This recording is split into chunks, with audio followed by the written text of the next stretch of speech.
So at Wild Outdoors, we do like to eat on occasion. And today, Travis is doing the cooking.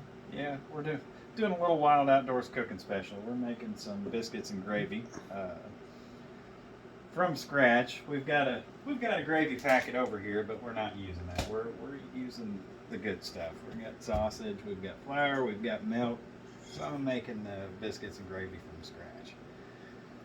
Got to fry the sausage up first, of course. We're just getting started on this, and I've never used Mark's stove, so I got to figure all this out.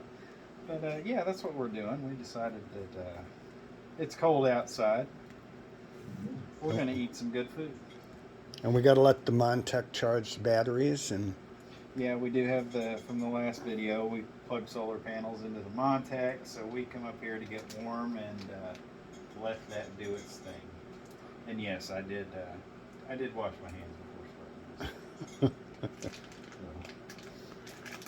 all right, so it's got the sausage in. Because of shortages at certain groceries, we are using cornbread muffins instead of biscuits, which we already have cooked. It'll be just as good. We're not picky about what we eat here, just so long as it tastes good. That's right. And on a day like today, as long as it's hot. So Absolutely. we'll check in with you later. So, Travis, don't forget. See you later, YouTube.